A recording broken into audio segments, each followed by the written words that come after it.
What is going on, guys? Welcome back to the Big 12 Team Builder Dynasty. We are in year number 8, kicking off week number 1. And what a game that we have. Texas A&M on the road against number 2 rated Denver Tech. And as you know fully well and are fully aware, Andre Brandt is on his way for a Heisman type of campaign here.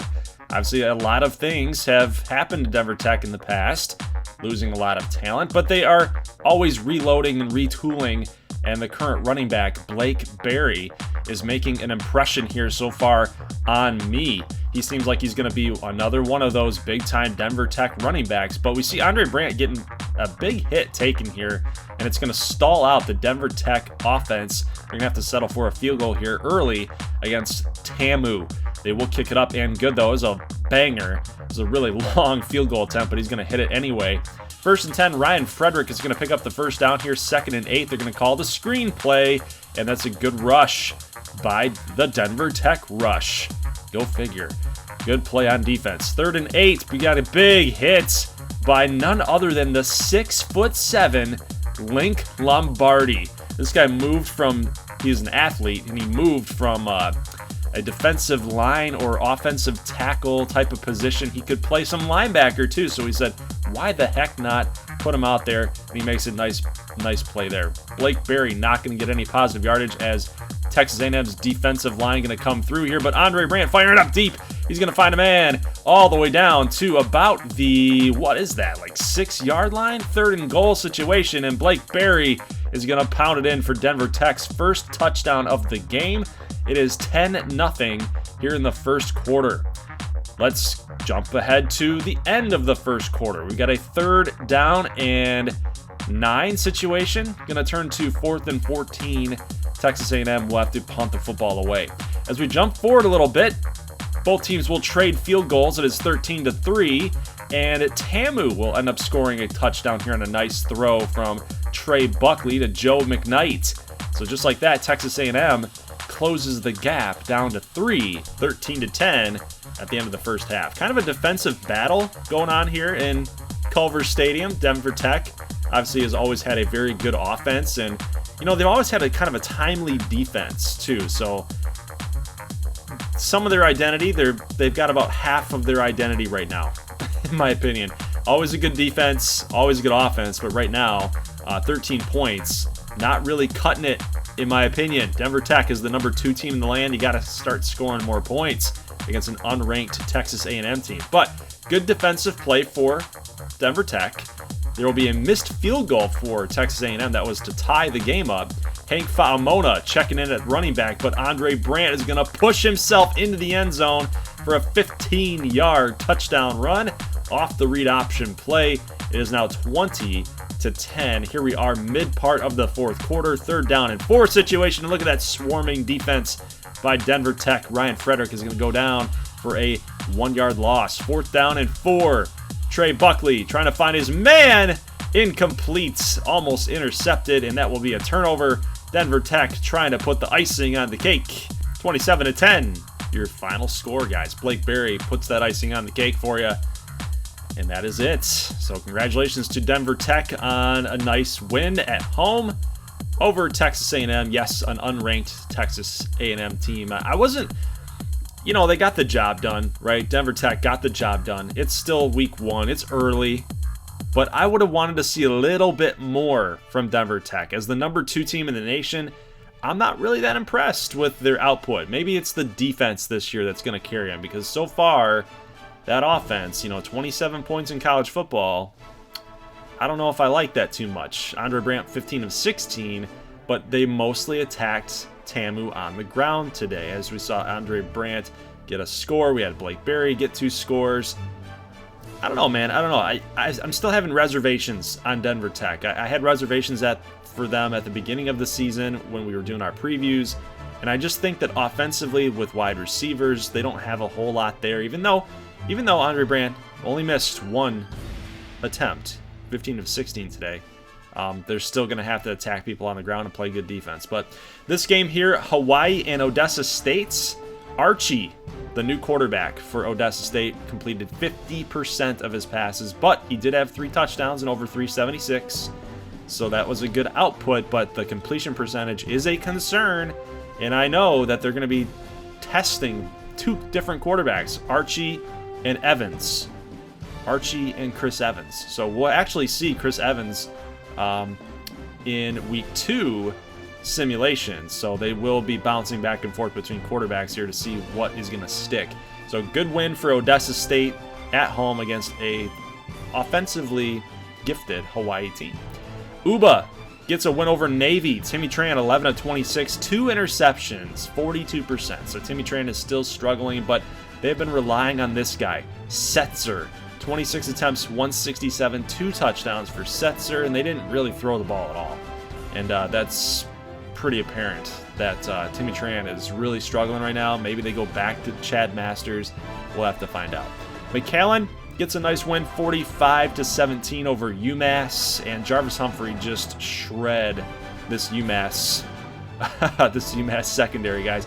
3 turnovers, though, for UMass, so they just did not take care of the football. 6 touchdowns for Jarvis Humphrey, 72%, over 300 yards. Running-wise, they were present, but they didn't really rely on it. It was all through Jarvis Humphrey's arm there, and you can see we'll always show the opponent's statistics as well, just to kind of get an idea of how the defense really played and what they did to shut them down. But, Camu, they lost to Tulane at home, nonetheless. So whatever Anthony Wilkerson's doing, he had 344. He had 3 turnovers, though. 5 touchdowns for the sophomore, 53%. So kind of the opposite of what Timmy Tran was doing, right? Wilkerson had a lot of yards. He got a lot of touchdowns, but the completion percentage and the turnovers cost Camu the game today. And I know that there's going to be a lot of talk about maybe putting Dyson Cherry in there over Anthony Wilkerson, but Wilkerson's just very talented.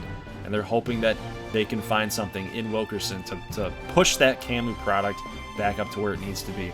Amarillo gets a nice win here over Utah on the road. Very good win, actually. A lot of points scored for Justin Davis, and we'll get their stats here in just a second. There's Justin Davis, 22 of 28, 219. I want to see 300 yards from my 5-star quarterbacks for sure, but good touchdown numbers there. Baker, 10 receptions, 92, 2 scores. Mills got in with a touchdown as well. 35-14 win for Shreveport. So Believe in the Shreve is still live and active, guys. They beat a nice SCC team. And 406 yards for Shreveport. Only 1 turnover from Shotgun Smith. He did get intercepted. And we'll see his numbers here. 3 touchdowns, 58%. Brown had a good game, 133. No touchdowns, though, for Brown. Blocking-wise, see those statistics there. Defensively, I like to look at Shreveport's defense because we don't really have, outside of like Denver Tech, we don't have a team like Shreveport that's got a ton of defensive talent. Even though they lost quite a bit last season from year 7, they still have a lot of guys carrying over on defense. It's going to be pretty good. But Ardmore with a freshman quarterback, Jerome Wood. Remember, we recruited this guy. He was one of the top recruits. He comes over. He comes in and posts these types of numbers, guys. Crazy, crazy production there for Jerome Wood. 236, 50%, 3 touchdowns. Maybe I oversold that a little bit. Crazy production, maybe not. The touchdown numbers were good. The interception obviously was not. Completion percentage, I don't like that too much, but nice receiving game by Savage, Arbaugh, and Price. Both got into the end zone themselves. And defensively, I mean, Ardmore had a really good game here, right? They held Utah State to a touchdown, had a couple interceptions thrown in there. Antonio May, Romeo Washington, Lashley, a custom prospect, linebacker, got in with a pick as well. So week 1 is actually in the books, and all Big 12 teams won except for Camu. Go figure. All right, let's move on to week number 2. We've got action between Little Rock and Georgia. And Buddy Monroe talking to assistant coaches about what the heck they're going to do with LaQuinton Evans. This is a guy that is kind of a head case right now. He's either really good or he's just really bad. Very, very much a head case as far as quarterback play goes for LaQuinton Evans. He's got all the talent in the world, but he just can't seem to get it consistent. Speaking of consistency, we want to see a little bit more of that on the defensive side of the football for Little Rock. This is a team who, outside of like year 1 and year 2, hasn't really gotten it done defensively. Again, they've got all the talent in the world, but they just can't seem to put it together, and that might have to fall on Buddy Monroe. That might have to fall on the head coach. LeQuinton Evans now check it in. 3rd down and 4. Going to sling it up the middle, and this is going to be dropped. 5 of 6 for LeQuinton Evans, so far, so good. But unfortunately could not complete that pass to move the chains. That might have been on the wide receiver there. Christian Lee, running back, going to pick up the first down. 2nd and 5. Going to run out here to the left side and almost shrug off enough tacklers to get himself into the end zone, but he will pick up the first down regardless. 1st down and goal for Georgia, already up 7-0 here against the lower ranked, I should say, in comparison to Georgia, number 23, Little Rock. 2nd and goal for Justin Bolin, and he's going to fight himself into the end zone for another Georgia touchdown. 14-0. Georgia up on top. Mid part of the 2nd quarter. LeQuinton on a 3rd and 10. Going to fire a strike to Victor Kaplan. And of course, this is going to be something that we want to watch out for all year long is the receiving core for Little Rock. They lost Jason Wilson, who had been a factor his entire career here at Little Rock. And then, of course, Keneal Mason as well. Plus even Jameel Carter transferring from CAMU over to Little Rock. So they've had quite a bit of really good receivers here at Little Rock. But this is a whole new cast and characters. Whole new group. And Drew Bonds going to find himself in the end zone. Good throw, good catch, all the way around. Good teamwork there to clutch up for that score. 14-7. Christian Lee, the running back, going to find himself out of bounds, making the catch. And Georgia pushing. 3rd and 8. Lee's going to make the reception. Only for 7, though. They're going to have to settle for the field goal. First half is over with. 17-7. We'll take a look at some statistics here, comparing both teams. 4 minutes time of possession for Little Rock, 9 minutes for Georgia. So they're running the ball a little bit more effectively, killing some clock, and kind of keeping that Little Rock offense off the field. Nice throw, though, to the right side to Victor Kaplan again for 12. He's already got 4 receptions so far on the day. 6 minutes, 30 seconds to go. And LeQuinton, no! What are you doing? This is what we're talking about, the LeQuinton Evans inconsistency. You got to throw that a little bit higher and a little bit more loft to it if you're going to try to throw over top of that corner and get your receiver, give your receiver a chance. Like that. Kind of like that. Jay Franklin with the catch over top of a defender. Andre Thomas, 13 of 15 now, after that touchdown completion in the end zone. 24-7. And then we got some good blocking for LeQuinton Evans. He got a big body. Want to try to utilize that a little bit more, right? Got to get a little more Cam Newton-esque. 1st and 10. Oh no! A fumble! Evans is going to drop the football, and yes, he was not down. He fumbled the ball. Look at this. Took a big hit. Had no awareness that guy was behind him. I mean, how can you? He doesn't have eyes in the back of his head. There should be like a call on the offensive line, like red, red, red, when the guy's coming behind you. I mean, geez, oh, Pete, look at this throw. LeQuinton Evans is rattled now. Another interception for LeQuinton. That's 3 turnovers from LeQuinton Evans himself. 2 interceptions, a fumble, and Georgia up 27-7. Late 3rd quarter, 1st and 10, fires up the middle. Busts off a tackle. Busts off another. He's down to the 3-yard line. That's Jay Franklin again. He had that touchdown earlier. Looking for another one. 2nd and goal. And Christian Lee going to find himself in again. 34-7. Georgia in Little Rock. Keep in mind, Little Rock will end up scoring another touchdown as we jump ahead a little bit.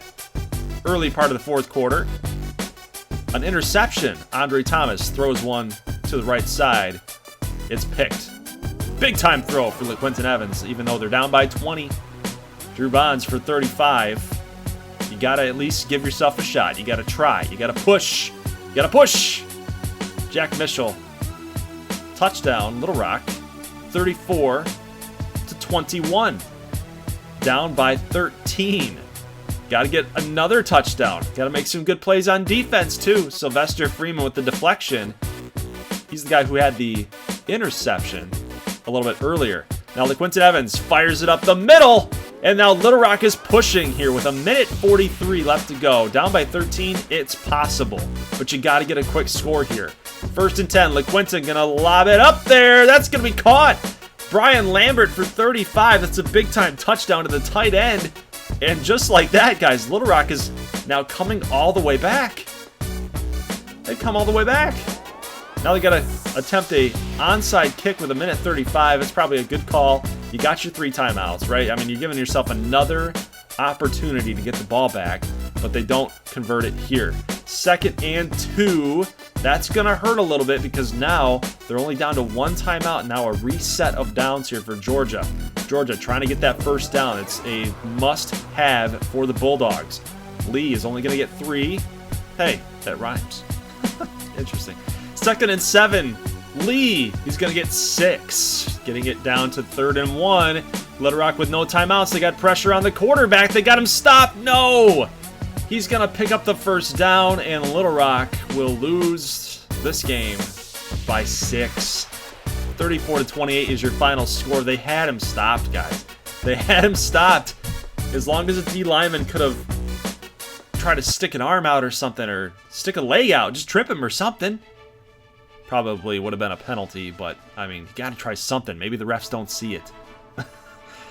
Anyway, Little Rock is going to lose this game today. A lot of turnovers from LaQuinton Evans. 2 interceptions on his end, plus a fumble. It was bad. It was bad. I mean, again, just inconsistent. Like, you could say that Little Rock came back because of LaQuinton Evans, right? They made that push to get themselves another chance. But you could also say that LaQuinton Evans lost him the game because he sucked so bad in the first half. It wasn't good. It wasn't good. It wasn't a good performance. If LaQuinton Evans was consistent, if he was consistently good, or just consistently positive, they would have won. They would have won the game. I'm convinced of that. But Anthony Wilkerson for Camu. We'll talk about this game here. 72% completion percentage, 2 touchdowns on the ground. Harold Reed also chipped in. And then Kentrell Huggins, the custom prospect wide receiver, had a lot of yards in today's game. They get the win at home over a pretty good Fresno State team, all things considered. Had a good offensive showing against Camu, but good win for Camu. McAllen wins against Vanderbilt, and they move to 2-0. Jarvis Humphrey, again, just shredding defenses, guys. 411 passing yards. He did throw 2 picks, so that aggressiveness is showing, is coming out. 2 interceptions against Vandy, but 5 touchdowns for Jarvis Humphrey. Also almost had the 100-yard clip on the ground. Powell, 133 yards receiving. Gorbachev, the quarterback, guys. This was a rename, a custom prospect rename, or a CPU-generated player, a recruit that was renamed, as we so often did in the offseason of this series. So if you're still watching, whoever named Gorbachev, I think it might have been David Ott. But Gorbachev has played pretty well against McAllen. Good showing here for ACU. We're actually going to see them against Michigan here in Week 3, so the very next game that we're going to show, and the last game for today's action, but good win for ACU. And, you know, Air Force, not really putting up much of a fight, but this is why you play kind of cupcakey type of teams and you're out of conference. You're just trying to warm up, because the Big 12 is just absolutely loaded with really, really good teams, and you got to warm up against lesser competition and get yourselves ready. Work out the kinks, if you will. Nebraska State gets a nice win over Colorado on the road, and Shane Boot the second, 15-25, and he had 3 touchdowns. So Shane Boot, I mean, hey, what can you say? He's leading Nebraska State to the promised land eventually. 35-26, Uba gets a win over Tulsa in their annual rivalry. Out-of-conference rivalry, I should say. 3 turnovers, 2 interceptions for Tulsa. They didn't really do a whole lot offensively against Uba. You know, I think it was kind of a close game. I don't remember the score offhand, but good win for Uba. They moved to 2-0. Setzer again over the 100-yard marker, and just, geez, Timmy Tran just not doing well, guys. 7 completions on the game. That's just not good, man. That's not good. They're really relying on that running game for sure. And they're relying on Setzer for sure to help push that Uba objective to winning a conference title. What am I talking about? It's not going to happen. Uba is Uba right now. Claude Gray doing his best Heisman impersonation. He's wanting to get up on that list. So good game there. But receiving wise, oh my God, receiving wise, what was going on there? 10 receptions, crazy. But good win over Kansas. Good warm up game for Midland State as they get the W over Kansas. Shreveport moves to 2-0, 48-17, and a lot of these games are blowouts. Had a couple games that have been close, like Camu and Uba playing their competition close, but a lot of teams are blowing each other out, man. Like Shreveport, McCown's blowing people up. Offensively, lighten up the scoreboard. It's been a good out of conference season for the Big 12. Another blowout, 45-7. Amarillo just absolutely took it to New Mexico, guys. And Justin Davis, I don't see a lot of Justin Davis right there. Like I want to see a little bit more from him as far as production goes. Let's see how many touchdowns that he had. 491 yards total offense, 225 passing yards again. So Justin Davis, like 211, 2 touchdowns. They got to sling the ball a little bit more, man. And Justin Davis is a big-time prospect at the next level. They gotta utilize that a little bit more.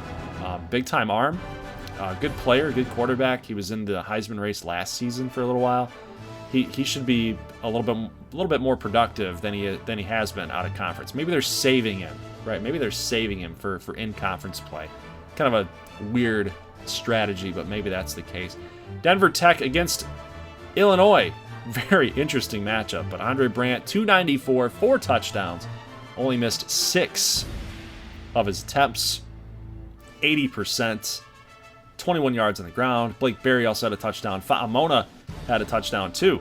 And a good win there for Denver Tech. So obviously, Andre Brandt now, after that week 1, I would say lack of production, he's now coming on strong to get that Heisman. Jerome Wood cleaned it up a little bit with the touch. I don't know, man. I keep trying to sugarcoat it. 40-something%. He's throwing touchdowns. Like, that's good, but 40-some-odd% for Jerome Wood, the freshman. I think that's going to be Ardmore's, like, their downfall. I think that's going to be our downfall, is the quarterback play.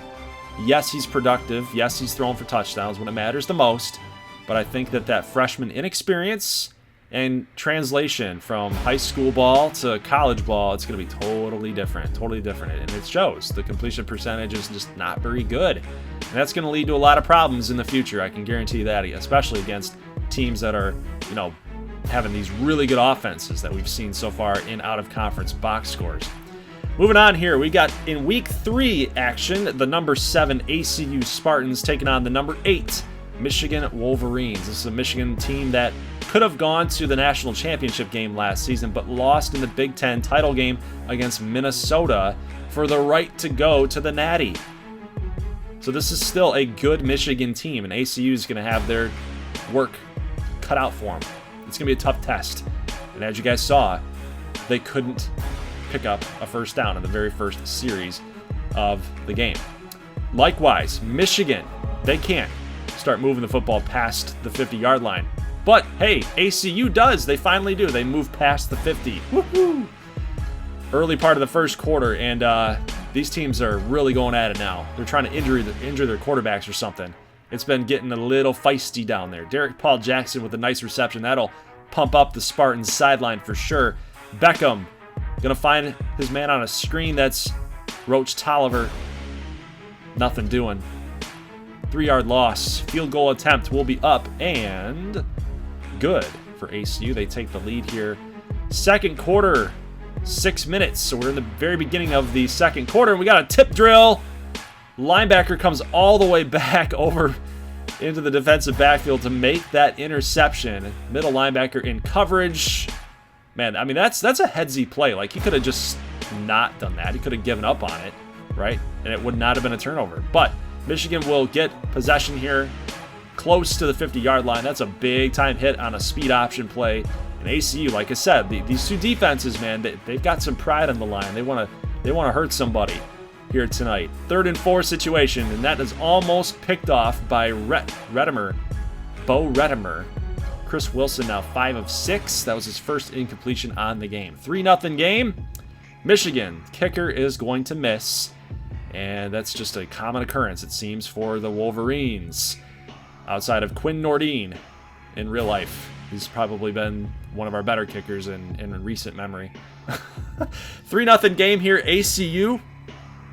Nice run by Roach Tolliver, but he's not going to go anywhere here on 2nd and 10 inside the 15. But oh, a big hit. Jamie Beckham going to go down. That was a cornerback blitz. Justin Fowler with a big-time sack. 3rd and 20. This pass will be completed to Lucas Rivers for 7, but it's only going to inch ACU a little bit closer and help the field goal unit out. They will kick another field goal up and good. It's 6-0, and then we got an interception here towards the end of the second quarter. That's a big-time interception, man. It's a big turnover. Chris Wilson wishes he had that one back. The team was driving, had potential to put up 3 to cut that lead in half, but ACU takes it away, keeps them off the board. They've got a shutout. They're pitching a shutout here so far in week 3, but another big throw for Michigan. Jermaine Owen for the catch, the tight end down the sideline. 1st and 10. We got a big-time throw. Could make a play. Safety almost came over to make that play, but just could not get there in time. And Iris Nixon for the touchdown. 7-6. A very low-scoring game here with 2 high-powered teams, Michigan and ACU. Antoine Irby, though, with the sack. 3rd and 16. Beckham gets hit hard, but look at Roach Tolliver. What a block! What a block to spring Roach Tolliver to the 1st down. Wow, what a block on that screenplay. That is definitely going to help, but unfortunately, Jamie Beckham can't get the 1st down there. It is 4th and 6, and that is a big attempt. That's going to fall a little bit short. Jump here to the 4th quarter. Start of the 4th quarter, I should say. 6:42, and we've got Jamie Holt, a big receiver, going to pick up the 1st down and more. Plus, we got a touchdown again to Iris Nixon. He's got 2 on the night. 16 of 18 for Wilson, and ACU is now down by 8. 14-6, 3rd and 9 situation. It's now 4th and 3, so it's gut check time. Do you go for it? They're going to go for it, but Michigan brings the blitz on the outside, and Roach Tolliver can't get it. It's going to be Michigan football near the 50. 2nd and 10. It's picked off. Wide receiver can't make the tackle, and Stu Dale, the cornerback, Stu Dale. What a name. Pick 6. Chris Wilson's 2nd interception, and ACU has new life. 14-12. They will go for the 2-point conversion to tie the game with 4 minutes to go, but Beckham is going to get dropped, and the 2-point fails. 4 minutes on the dot, and we got a big-time hit on Wilson. Huge hit. ACU's defense, that's Dakari Holychild with the big hit. 2nd and 18. They're only going to get 3 for Iris Nixon. It's now 3rd down and 15 with less than 3 minutes to go. ACU's defense got to come through, stop him short. Iris Nixon gets 14. He needed 15. They'll punt the ball away. Now 1 minute and 40 seconds, and ACU got to charge. They got to make a push here to just get a field goal. That's all you need. Just get a field goal. You win by 1. Pass completed on a 3rd and 11 to Traquan Porter for 9. They have to go for it here. 50 seconds. 50 seconds. And they won't get it. They will not get it. But the silver lining, they have all 3 timeouts. Their defense has to come through and avoid the field goal. 2nd and 9. Running back can't go anywhere. Jerome Grant down. No gain. 3rd and 10 after a timeout was called. Great play on defense again by ACU. They'll call their final timeout. Michigan will attempt the long field goal. This will be just barely good. Down by 5, so now the game has changed. ACU needs a touchdown to win. This pass was a lame duck. I don't know where that was going to. Beckham's got to be better. 2nd and 10, a deep throw to the right side, and oh man, there was nobody in the area. JB Beckham, you got to be better, man. 3rd and 10, feeling some pressure, but he's going to toss it up. That's going to be caught. Caught down at the 24. Traquel Quick for 50. That's going to pump up ACU. They've got all the momentum going on right now. They will spike the ball to stop the clock. 2nd and 10 with 21 seconds. Beckham feeling the blitz. He's going to fire up the middle. That's Traquan Porter. with the huge catch for 22. ACU now with 12 seconds, down to 11. 11 when they spike it. You can't take a sack here, by the way. You got to get it off. But Beckham is going to get sacked. And the clock's going to keep running, right? No, because there's a flag on the field.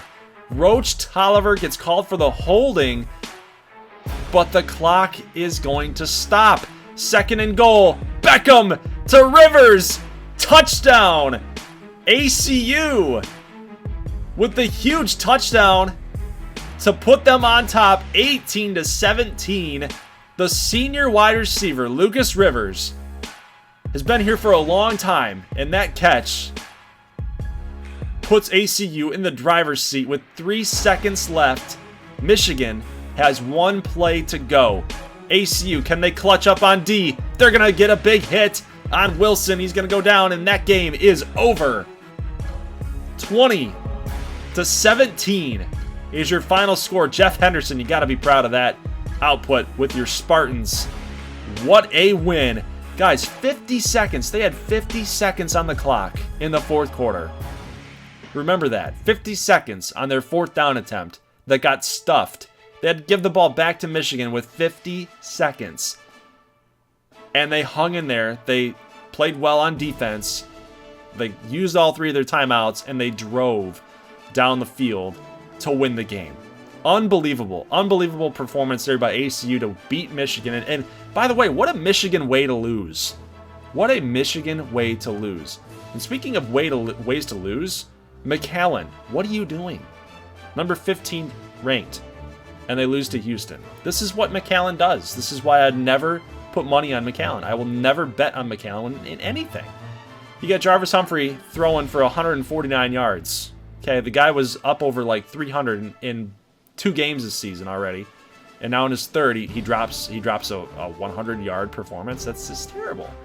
It's terrible. McAllen is the team of inconsistency, my friends. That's the way it goes. Midland State, good win over TCU. Claude Gray, again, cementing himself as a Heisman candidate this season. 4 touchdowns today, over 330. So good production there. Nebraska State finally, they blow somebody out. 42-7 over Hawaii. Hawaii's now played 2 Big 12 team builder teams this season. Nebraska State and Odessa State. But Shane Boot, touchdown, 85%, very efficient. Did the job. Game manager, quarterback right now, as far as he's concerned. A young guy, right? Seamus O'Regan led the team in receiving. And, yeah, it was good. It was a good win. Very good win for Nebraska State on the docket, on the record against a Hawaii team that's not too bad themselves. I mean, Orlando Dill, wide receiver, a rename for Hawaii. Now look at Little Rock. Remember we were ripping LeQuinton Evans, right? Well, he just came back here, 334 against Eastern, and throws for 4 touchdowns in a 60-point win over Eastern Michigan. I know, it's Eastern. It's Eastern, right? It's Eastern. We don't need to be singing the praises quite yet. I want to see what LeQuinton Evans does in the rest of this out of conference, and then, of course, against Big 12 team builder competition, obviously. Odessa State barely squeaks past a UTEP team, 30-27. Another interception, though, from Chris Evans, now that he's actually got some time here. Remember, we were talking about how they're going to bounce back between quarterbacks. Well, Chris Evans wasn't any better than Archie, but all signs are pointing that they're going to keep Chris Evans at the quarterback spot next week, in week number 3 as well. So we'll see. Actually, week 4, my bad. Week 4, as we'll see that action as well. But Ardmore gets a nice win here over Duke, 41-13, 577 yards of total offense. Jerome Wood actually had a better game, so he's starting to get the groove. Right as a freshman, he's starting to get his groove back. College ball is a little bit different than high school ball, but he's coming out now. He's feeling it. He's feeling it. So good win for Ardmore. Defensively, good game as well. Got the job done over Duke. We stay undefeated.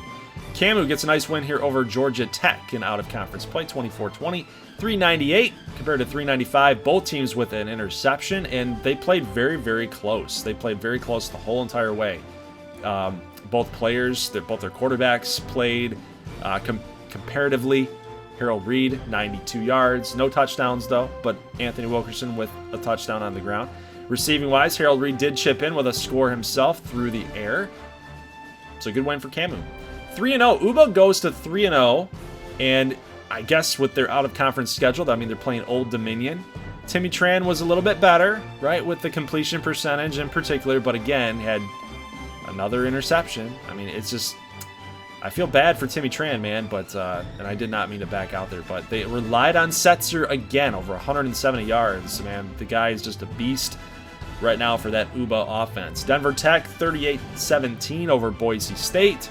They moved to 3-0, 20 of 27, over 330 again for Andre Brandt. He's just a baller, man. 3 touchdowns. Had himself a better game, and now I think Denver Tech has been working out the kinks, and they're back to where they need to be. They're back to where they need to be, which is another scary team. Good defense, good offense. It's gonna be tough to beat them again this season, I think. I was hoping that they're gonna have a little bit of a downfall, but through 3 weeks, it looks like they're heading back to where we've known them to be. So week 4, there are your games up on tap, guys. We're going to do week 4 and week 5 in the next video. I did not have much time to get this video out to you guys, and 36 minute video that we would have pushed an hour long to get the last 2 weeks of out-of-conference play, plus updates, plus box scores. We would have pushed an hour-long video, and I know that that's just too long. It's very long to commentate as well, guys. But there's your conference standings updates. Here's your Heisman Watch update as we're heading into the last 2 weeks of out-of-conference play. We got Andre Brandt and Jerome Wood. Like, what is this? Why is the freshman here even on the list? That's impossible. That's impossible. Jerome Wood is up on the Heisman race, guys, in 2nd place. I don't agree with this at all, but Blake Berry down there, another Denver Techie, and then Jarvis Humphrey lost some ground last week with that 100-yard performance, but he's up there in the top 5, and everything's looking good for Big 12 as far as Heisman race is concerned. So, guys, that is going to be it for Team Builder action here today. Leave a like if you like this thing. I will see you guys next week for weeks 4 and 5 out of conference play. Then the following week after that, we will start getting into conference play and watch Big 12 teams take on Big 12 teams, guys. So leave a like if you like this thing. I'll see you in the next one. Thanks for watching, and as always, peace.